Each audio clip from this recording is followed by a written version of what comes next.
Alright, welcome to another Mr. Games Official video. Today we've just got a quick, another Core i5 quick build with the Core i5 2500K.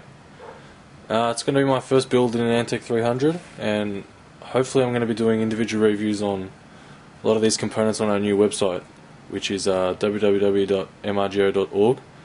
So even though these aren't the best components out, I'm just going to kind of start with a few components and then eventually build up a catalogue of reviews on that website. So yeah, this is just going to be a quick documentation on an Antec 300 build, and hopefully I can get another one in the future to kind of mod. I want to get into modding and all that kind of stuff, spray painting cases and all that kind of stuff as well. So yeah, we'll just go over some of the parts that we've got here. This was actually a total of $900 Australian, and the parts that we have, we've got a Gigabyte 6850 1GB overclocked there. We've got a Core i5 2500K here, a Gigabyte P67A-UD3B3 motherboard, 4GB of Corsair XMS3 RAM, 1TB Western Digital hard drive, Antec Earthwatts 650W, and just a LG DVD burner.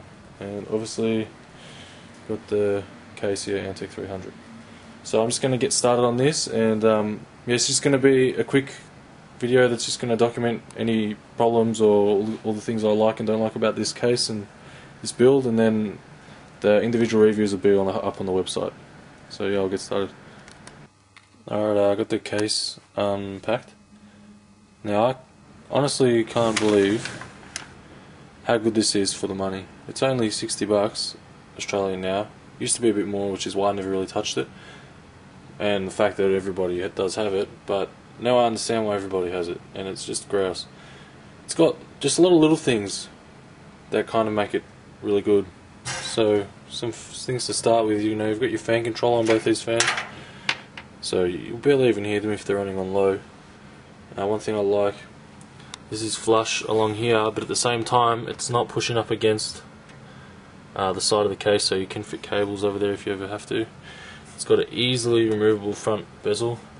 It's got two perfect spots for two fans at the front, and here on the side of the hard drives there's a nice even area to fit cables through.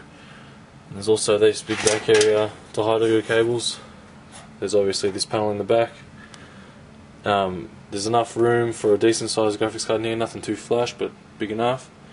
There's 6 hard drive bays, 3 CD bays, which is exactly the same as an Antec 900. Alright, here's the back. So here you've got your, your hole to put on your CPU fans and all that stuff.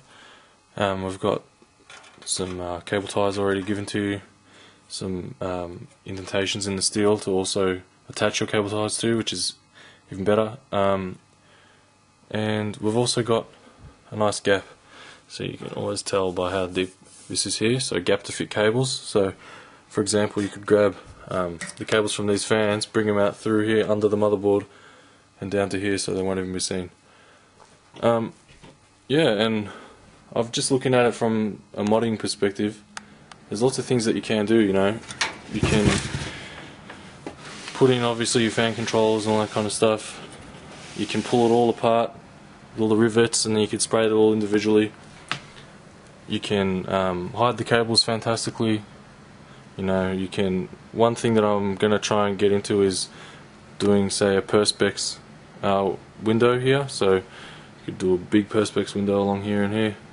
One of the coolest things that I've seen before that I'm going to try and do is put a perspex window over all this section here and just make it matte black, and then maybe try and work out how to write something in there with, say, a sticker or something like that, or even, say, do the window of the case and do it in like a stencil with writing or something like that. Alright, so we're all good here. All finished except for the graphics card. I've got it doing some benchmarks at the moment. Basically just some things I want to point out. If this was my own computer, not for somebody else, I would probably put this the other way around. Because I don't know if you can see. Now let's get this light. Should get another light. Hold on.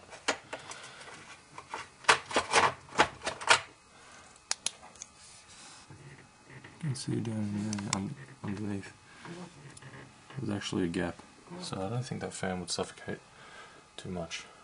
So I'd actually put that the other way around if it wasn't mine, but that's the way the manual says, so I'm going to leave it that way for the person that I'm building for. Another thing that I would like to see, or that I would do modding it, I'd actually put a hole here, so these cables can go through the hole. I'd put a hole here for this. Up here, I'd try and, I don't know, get a hole in up here somewhere for this to go behind the tray, because I think that would help it a lot. And especially if this was the other way around, all these cables would be closer to that, and you could put a big hole in there, and then you could have all the cables running through that. So there's lots of other ways you can do cable management with this case, but like I said, this is just a quick video just documenting my opinions on this case and whether or not I should get one to mod in the future, which is actually, you guys can comment just below this video and let me know what you think, if I should try and modify this case or go with something else. So yeah, if you could let me know, that'd be good. But yeah, this is just a quick video on the Antec 300 build that I've done. So don't forget to comment, rate and subscribe, and also check out our new website www.mrgo.org. Thanks.